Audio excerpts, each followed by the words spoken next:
Hello বন্ধুরা, তোমাদের সবাইকে স্বাগত। আজকে আমরা অষ্টম শ্রেণীর একটি কবিতা আলোচনা করব। কবিতাটির নাম হচ্ছে বোঝাপড়া। লিখেছেন বিশ্বকবি রবীন্দ্রনাথ ঠাকুর। তো কবিতাটি আলোচনা শুরু করার আগে আমরা রবীন্দ্রনাথ ঠাকুর সম্পর্কে একটু জেনে নিই। রবীন্দ্রনাথ ঠাকুর তিনি কলকাতার জোড়াসাঁকোর ঠাকুরবাড়িতে জন্মগ্রহণ করেছিলেন 1861 খ্রিস্টাব্দের 7ই মে, অর্থাৎ 1268 বঙ্গাব্দের 25শে বৈশাখ। এবং এই বিখ্যাত ব্যক্তির পিতা ছিলেন দেবেন্দ্রনাথ ঠাকুর এবং মাতা ছিলেন সারদা দেবী। তবে রবীন্দ্রনাথ ঠাকুর তিনি কিন্তু কখনোই বাধা ধরা শিক্ষা ব্যবস্থা গ্রহণ করেনি।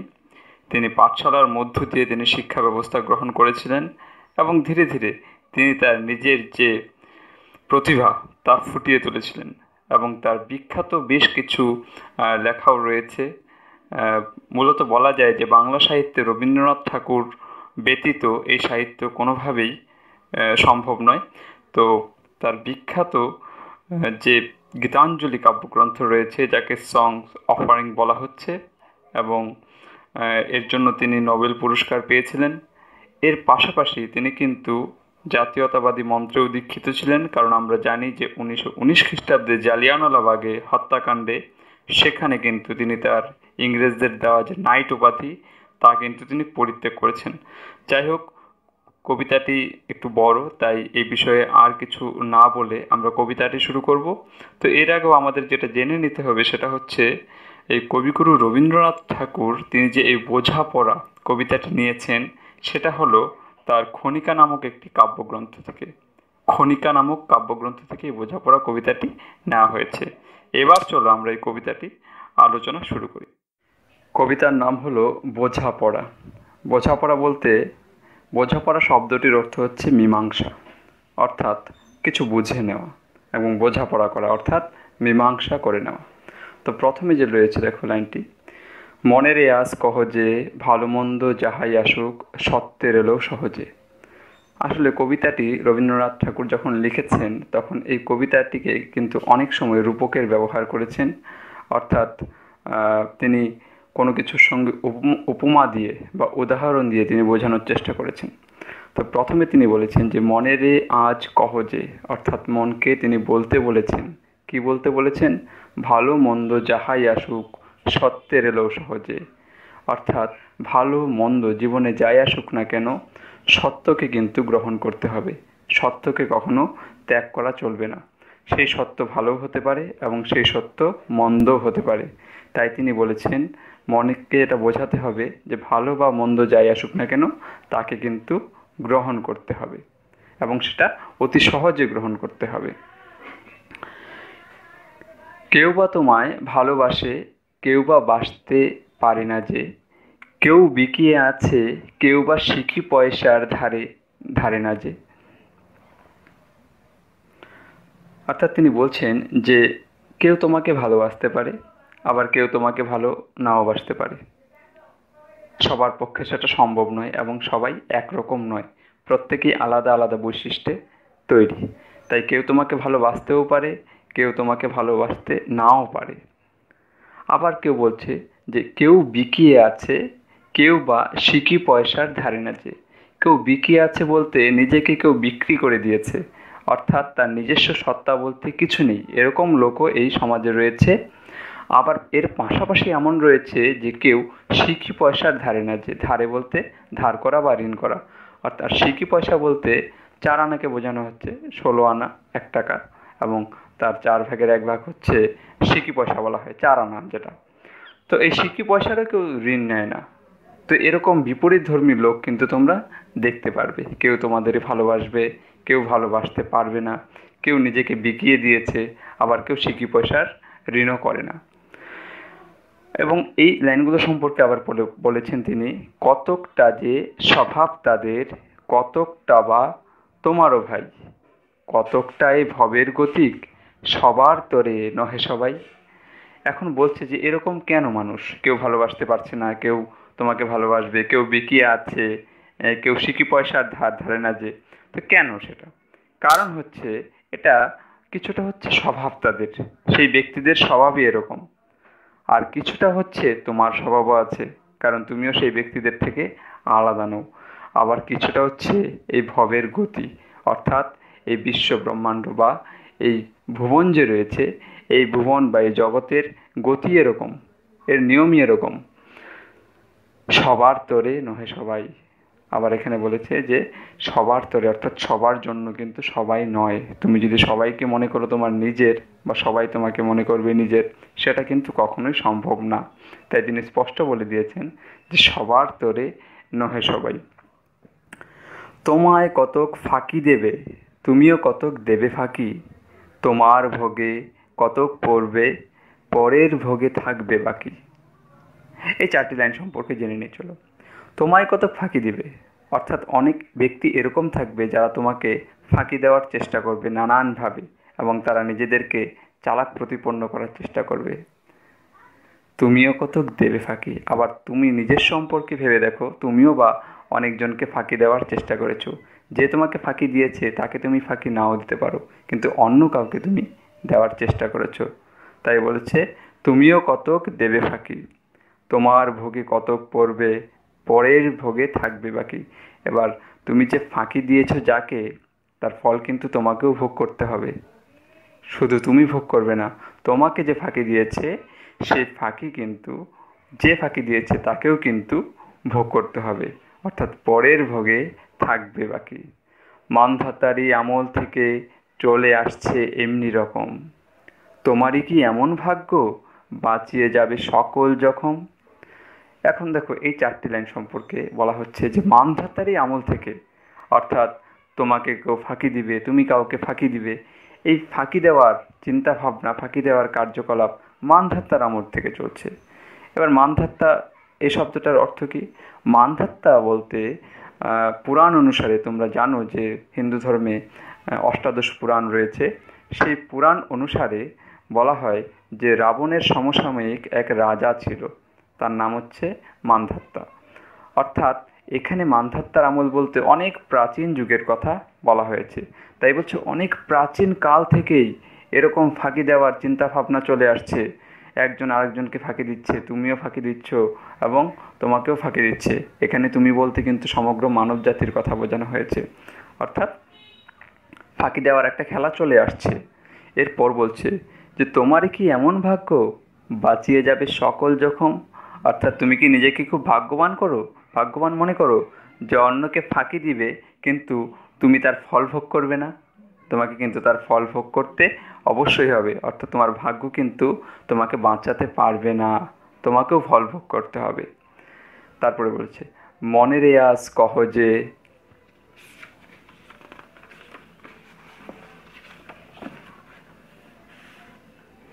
ভালো মন্দ যাহাই আসুক সত্যের এলো সহজে। তাই মনকে তোমার বোঝাতে হবে যে ভালো মন্দ যাই আসুক সত্যকে তোমার মেনে নিতেই হবে। এরপরে দেখো কি বলেছে, অনেক ঝঞ্ঝা কাটিয়ে বুঝি এলে সুখের বন্দরেতে, জলের তলে পাহাড় ছিল লাগলো বুকের অন্দরেতে। এবার দেখো তুমি ভাববে এখানে ঝঞ্ঝা বলতে ঝড় বাতাস, এখানে ঝঞ্ঝা বলতে কিন্তু দুঃখকে বোঝানো হয়েছে। অর্থাৎ তুমি ভাববে যে তোমার জীবন খুব দুঃখে চলছে এবং খুব দুঃখ কাটিয়ে শেষ পর্যন্ত তুমি মনে হয় সুখের বন্দরে এসে পৌঁছলে। বন্দর মানে যেখানে জাহাজরা এসে দাঁড়ায় এবং সমুদ্র তীরবর্তী যে শহর তাকেই বলা হচ্ছে বন্দর। কিন্তু সেই বন্দরটা কিসের? সুখের। এখানে কিন্তু আবার কবি উদাহরণ হিসেবে ব্যবহার করা হয়েছে, এই সুখের বন্দর বা উপমা হিসেবে ব্যবহার করেছে। তাই বলছে যে অনেক ঝঞ্ঝা অনেক দুঃখ কাটিয়ে বুঝি তুমি সুখের বন্দরে এসে পৌঁছলে, কিন্তু সে সময় কি হলো? জলের তলে পাহাড় ছিল লাগলো বুকের অন্দরেতে। কিন্তু তুমি জানোই না যে বন্দরে যখন সুখের বন্দরে তুমি এসেছো, জলের নিচে যে একটি পাহাড়ের শৃঙ্গ বেরিয়েছিল সেটা তোমার বুকের পাঁজরে এসে লাগলো, অর্থাৎ বুকের অন্দরে, বুকের ভিতরে এসে লাগলো। অর্থাৎ এই লাইনগুলির অর্থ এটাই যে তুমি দুঃখ কাটিয়ে যখন সুখের সামনে আসছো, হঠাৎ করে এমন কোনো দুঃখ আসতে পারে যা তোমাকে আবার ভেঙে দিতে পারে। এরপরে কি বলছে দেখো, মুহুর থেকে পাঁজরগুলো উঠল কেঁপে আর্তরবে, তাই নিয়ে কি সবার সঙ্গে ঝগড়া করে মরতে হবে? তাই বলছে যে তোমার যখন পাহাড়ের আঘাত তোমার বুকে লাগলো, তোমার মনে হবে পাঁজরগুলো, অর্থাৎ বুকের নিচে দেখবে সেখানে বেশ কিছু হাড় রয়েছে, সেগুলোকে বলা হয় পাঁজর। তো মুহূর্তের মধ্যে মনে হবে যে পাঁজরগুলো আত্মরবে কেঁপে উঠলো, অর্থাৎ সেগুলো মনে হয় ভেঙে গেল। অর্থাৎ এখানে কবি বোঝাতে চেয়েছেন যে তুমি দুঃখে একেবারে ভেঙে পড়বে। এবার আবার বলছে কবি, তিনি সান্ত্বনা বা অভয়বাণী দিয়েছে, তাই নিয়ে কি সবার সঙ্গে ঝগড়া করে মরতে হবে? এই যে তুমি এত কষ্টের পথ পেরিয়ে এসে সুখের মুখ যখন দেখতে যাচ্ছ, তখন তুমি আবার কষ্টের সম্মুখীন হলে, তাই বলে কি সবার সঙ্গে ঝগড়া করে মরতে হবে তোমাকে? মোটেও না, কখনোই ঝগড়া তাদের সঙ্গে করা ঠিক না। তাহলে ঝগড়া যদি না করতে হয়, যদি মরতে না হয়, তাহলে কি করতে হবে? দেখো, কবি এখানে কিন্তু বাঁচার রাস্তা দিয়েছে। ভেসে থাকতে পারো যদি, সেই যে সবার চেয়ে শ্রেয়, না পারো তো বিনা বাক্যে টুপ করিয়া ডুবে যেও।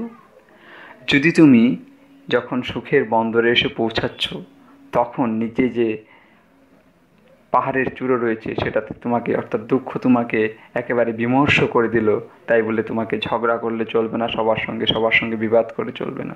কি করতে হবে? তোমাকে ভাসিয়ে রাখতে হবে, কি হচ্ছে হোক তা তোমার উপরে যেন প্রভাব কোনো সৃষ্টি না করে। তাই বলছে, ভেসে থাকতে পারো যদি, সেইটা সবার চেয়ে শ্রেয়।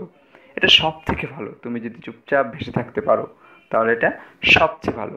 কিন্তু আর একটি রাস্তা বলেছে, না পারো তো বিনা বাক্যে টুপ করিয়া ডুবে যেও।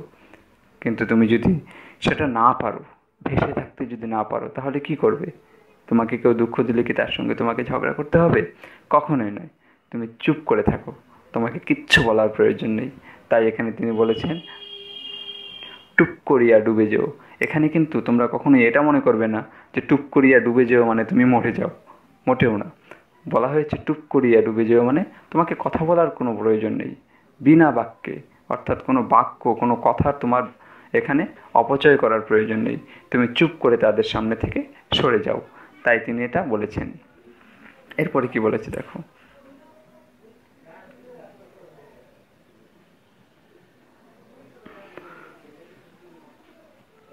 এটা কিছু অপূর্ব নয়, ঘটনা সামান্যই খুবই, শঙ্কা যেতাই করে না কেউ, সেইখানে হয় জাহাজ ডুবি।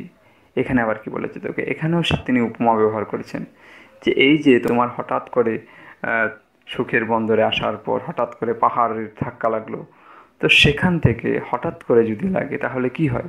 মনে করো একটি জাহাজ যাচ্ছে সমুদ্র দিয়ে, এবং নাবিকরা ভাবছে যে এই জায়গাটা খুব সুরক্ষিত, কিন্তু সেখানে যদি হঠাৎ করে নিচে কোনো পাহাড়ের সে আঘাত তার মধ্যে লাগে বা কোনো সমস্যা হয়, তাহলে কিন্তু সেখানে জাহাজ ডুবি হতে পারে। কারণ সেখানে কিন্তু নাবিকরা কিন্তু সচেতন ছিল না, তাই সেখানে জাহাজ ডুবি হতে পারে। তাই তিনি বলছেন যে এটা কিছু অপূর্ব নয়, এরকম সুখ দুঃখ আসতেই থাকে, এটা খুবই ঘটনা, সামান্য ঘটনা খুবই, সংখ্যা যেথায় করে না কেউ, সেখানে হয় জাহাজ ডুবি। অর্থাৎ তুমি সেখানে সংখ্যা করতে পারো না, তুমি সুখে একেবারে মেতে আছো, আনন্দে মেতে আছো, সেখানেই কিন্তু তুমি ভুল পথে পরিচালিত হতে পারো। তাই সুখের সঙ্গে সঙ্গে দুঃখ কিন্তু আসবেই। এই দুঃখ কি করবে? তোমাকে সচেতন করে তুলবে নানান বিষয় সম্পর্কে। তাই দুঃখকে ভয় পাওয়ার কিছু নেই। এরপরে কি বলেছে দেখো,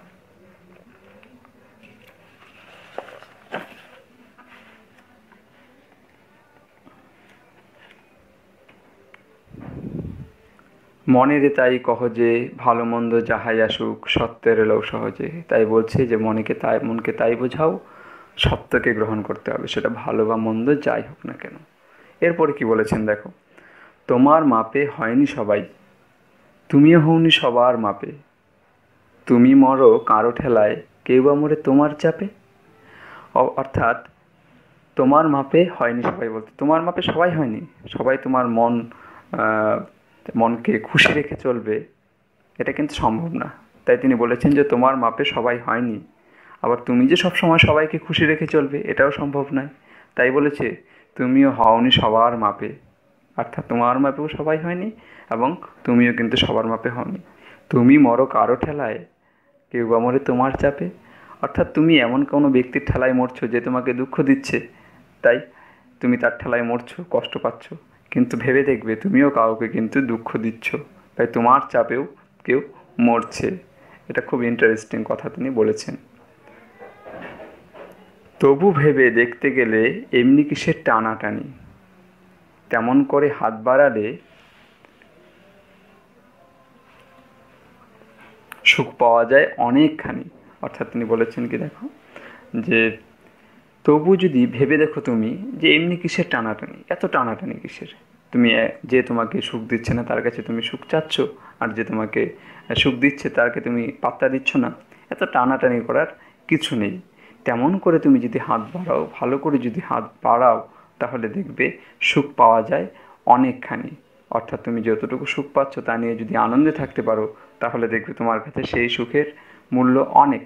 তাই বলেছে সুখ পাওয়া যায় অনেকখানি। এরপরে তিনি বলেছেন, দেখো, আকাশ তবু সুনীল থাকে, মধুর থেকে ভোরের আলো, মরণ এলে হঠাৎ দেখি, মরার চেয়ে বাঁচাই ভালো। এবার যাবতীয় এই কষ্টের মধ্যে দেখা যায় যে অনেকে মৃত্যুকে বরণ করে নেয়, অর্থাৎ আত্মহত্যার পথ তারা বেছে নেয়। কিন্তু যে আত্মহত্যার পথ বেছে নেয় সে যদি মৃত্যুর পূর্বে তার ভাবনাকে ভালো করে দেখে, তাহলে বোঝা যায় যে সে কী দেখছে, যে আকাশ সুনীল থাকবে। অর্থাৎ সুনীল বলতে এখানে বলা হচ্ছে একটি সুখের অনুভূতি, মধুর থেকে ভোরের আলো। কখন আকাশকে সুনীল তোমার ভালো লাগবে, কখন তোমাকে ভোরের আলোকে মধুর হবে? যখন তোমার মন ভালো থাকবে। তাই মন তোমাকে ভালো যদি রাখতে চাও, তাহলে এই দুটো জিনিসকে ভালো তোমাকে দেখাতে হবে। কিন্তু কবি বলেছেন যে তাই, যে আকাশ সুনীলও থাকবে, ভোরের আলো মধু থাকবে, মরণ এলে হঠাৎ দেখি, মরার চেয়ে বাঁচাই ভালো। কারণ মরণ এত ভয়ানক, সেটা যখন সামনে আসবে তখন মনে হবে যে দুঃখের থেকে মনে হয় বাঁচাই ভালো, এবং দুঃখ পেয়ে যে মরণ, সেই মরণের থেকে মনে হয় বেঁচে থাকাই ভালো, যেখানে কিনা আকাশ সুনীল দেখায় এবং ভোরের আলো ভালো লাগবে। যাহার লাকি চক্ষু বুঝে বহিয়ে দিলাম অশ্রুসাগর, তাহারে বাদ দিয়েও দেখি বিশ্বভুবন মস্ত ডাগর। এবার এখানে কবি ব্যক্তিকে তুলে ধরেছেন। তুমি কোনো একজন বিশিষ্ট ব্যক্তির জন্য, যাকে তুমি খুব ভালোবাসো, সে তোমাকে দুঃখ দিচ্ছে, দেখা যাচ্ছে যে তার জন্য তুমি কেঁদে কেঁদে অশ্রুসাগর, অশ্রু বলতে হচ্ছে চোখের কান্না, সাগর মানে হচ্ছে বিশাল জলরাশি, অর্থাৎ তুমি চোখের জল দিয়ে সাগর বানিয়ে দিলে। কিন্তু তুমি ভেবে দেখো, তাকে বাদ দিয়েও কিন্তু এই বিশ্বভুবন অনেক বড়। সেই ব্যক্তিকে বাদ দিয়েও তুমি এই বিশ্বভুবনে অনেক কিছু দেখতে পারবে, জানতে পারবে। শুধু সেই ব্যক্তিকে নিজের জীবন থেকে একটু সরিয়ে রাখো, তাহলেই দেখতে পারবে যে এই বিশ্বভুবন কত বড়। ডাগর মানে অনেক বড় কথা বলা হয়েছে। আবার তিনি বলেছেন, মনেরে তাই কহ যে ভালো মন্দ যাহাই আসুক, সত্যের লোক সহজে। এরপরে দেখো তিনি আবার কি বলেছেন, নিজের ছায়া মস্ত করে অস্তাচলে বসে বসে, আধার করে তোলো যদি জীবনখানা নিজের দোষে। এই 4টা লাইন সম্পর্কে একটা বলা হয়েছে, পরের লাইন এর ফলশ্রুতি। নিজের ছায়া মস্ত করে অস্তাচলে বসে বসে। দেখো, সারাদিনের মধ্যে কিন্তু তুমি দেখবে যে নিজের ছায়া, অর্থাৎ এখানে নিজের ছায়া বলতে নিজের অহংকারকে বোঝানো হয়েছে। তোমার শরীরের ছায়া দিনের মধ্যে দুটিবারই বড় হয়। তুমি যদি সূর্যের সামনে দাঁড়াও, এক সকালবেলা যখন সূর্য উঠতে থাকে তখন দেখবে তোমার ছায়া অনেক বড় হয়েছে, কিন্তু আরেকবারও ছায়া বড় হয় যখন সূর্য অস্ত যায়, তখনও দেখবে তোমার ছায়া কিন্তু অনেক বড় হয়েছে। কবি এখানে পরের বারের কথা বলেছে। তাই বলেছে, নিজের ছায়া মস্ত করে, নিজের অহংকারকে বড় করে অস্তাচলে বসে বসে। তোমার অহংকারকে যদি বড় করো, তাহলে তুমি অস্ত যাবেই। আর এখানে এটাও বুঝিয়েছেন যে সূর্য যখন অস্ত যায়, তখন তুমি যদি সূর্যের সামনে দাঁড়াও, তখনও কিন্তু তোমার ছায়া বড় দেখাবে। তো এরকম যদি করে তোলো, তাহলে কী হবে? আধার করে তোলো যদি জীবনখানা নিজের দোষে। সূর্য অস্ত যাওয়ার পরেই কিন্তু অন্ধকার নেমে আসে। অহংকারকে নিয়ে তুমি যদি বেশি দিন চলো, জীবনেও অন্ধকার নেমে আসবে। তাই তিনি তুলনা দিয়ে এখানে বলেছেন যে আধার করে তোলো যদি জীবনখানা নিজের দোষে। তুমি নিজের দোষেই, তোমাকে কে ভালোবাসলো না, কে প্রেম করলো না, তার ভিত্তিতে তুমি নিজের জীবনকে যদি বিষিয়ে তোলো, তাহলে কিন্তু খুব খারাপ হবে। কি খারাপ হবে? দেখো, বিধির সঙ্গে বিবাদ করে নিজের পায়ে কুড়ুল মারো, দোহাই তবে এই কার্যটা যত শীঘ্র পারো সারো। বিধির সঙ্গে, তোমার সঙ্গে যে সমস্ত কার্যকলাপ হচ্ছে এটা কিন্তু বিধি, অর্থাৎ এটা ঘটবার ছিলই, ঘটতেই পারে, এই নিয়ে দোষারোপের কিছু নেই। কিন্তু তুমি সেই বিধির সঙ্গে বিবাদ করে, বিধির সঙ্গে ঝগড়া করে তুমি যদি নিজের পায়ে কুড়োল মারো, এখানে কিন্তু কবি একটু আশার আলো দেখিয়েছেন কি, যে তুমি বিধির সঙ্গে বিবাদ করে নিজের পায়ে কুড়োল মেরে দোহাই তবে এই কার্যটা যত পারো শীঘ্র সারো। তাড়াতাড়ি করতে বলেছি কেন, নিজের পায়ে কুড়োল মেরে দাও। সেই ব্যক্তিকে যাকে তুমি ভালোবাসো, সে তোমাকে ভালোবাসে না, সে তোমাকে দুঃখ দেয়, তাকে তাড়াতাড়ি জীবন থেকে সরিয়ে দিতে পারো। বিধির সাথে, বিধি এই চাইছে যে তার সঙ্গে তোমার ভালোবাসার সম্পর্ক নেই, তাই তাকে জীবন থেকে একটু সরিয়ে দাও এবং এই কাজটা যত তাড়াতাড়ি পারো সেরে ফেলো।